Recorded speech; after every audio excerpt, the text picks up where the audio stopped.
Nous recevons tout de suite M. Yatma Diop qui se prononcera aussi sur cette victoire des Lions de la Teranga. M. Diop, bonsoir.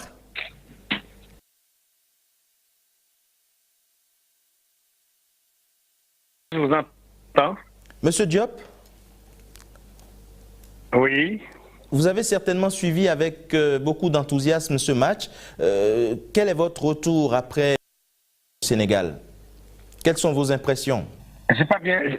Oui, bon, je pense que le Sénégal était pratiquement dans l'obligation de faire un résultat positif compte tenu de l'atmosphère et la situation de l'ensemble des 4 autres équipes africaines.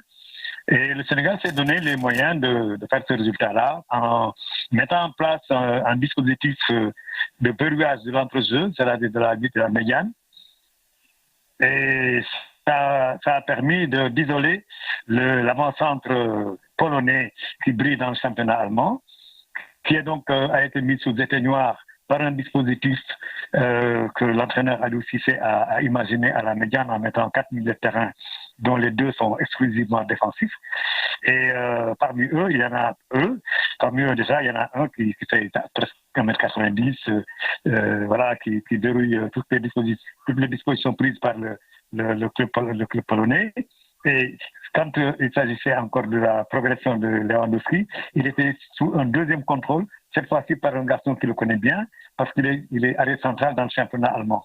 Donc voilà un dispositif qui a été mis en place par l'encadrement sénégalais pour éviter que Lewandowski, qui apparemment est le seul joueur de niveau mondial de cette équipe, de ne presque pas toucher le ballon.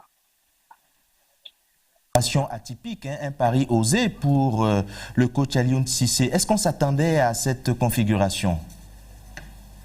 Oui, parce que Lewandowski étant très connu comme un grand buteur, il fallait lui couper tous les links possibles avec lui. Mais donc, il était pris dans une sorte de nasse, il n'avait aucun moyen de progresser. Et ça, il y a un garçon qui est actuellement dans l'équipe nationale du Sénégal, qui s'appelle Alfred Ndiaye, qui a joué un grand rôle dans ce dispositif de verrouillage du dispositif d'attaque envers Lewandowski. Lewandowski n'a pratiquement pas tiré au but. Il n'a jamais été dangereux pratiquement pour le Sénégal.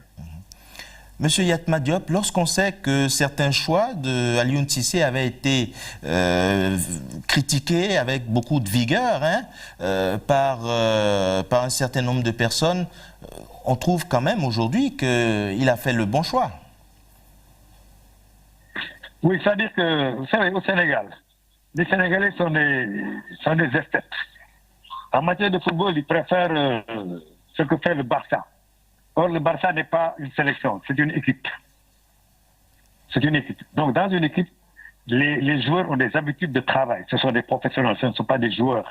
C'est des professionnels qui travaillent sur la base du dispositif, j'allais dire même économique, d'un investisseur qui emploie des gens pour faire un certain travail.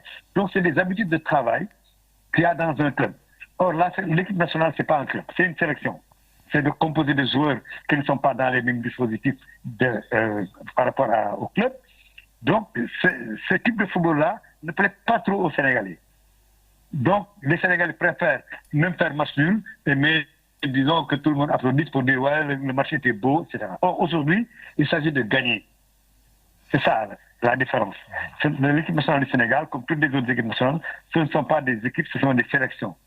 Donc, si vous avez la chance d'avoir dans ces sélections des joueurs de dimension mondiale, c'est tant mieux. Vous ne les avez pas, vous faites comme les Japonais. Vous vous battez du début à la fin, et puis c'est tout. Voilà les nouveaux paradigmes de gestion du football. Donc, voilà.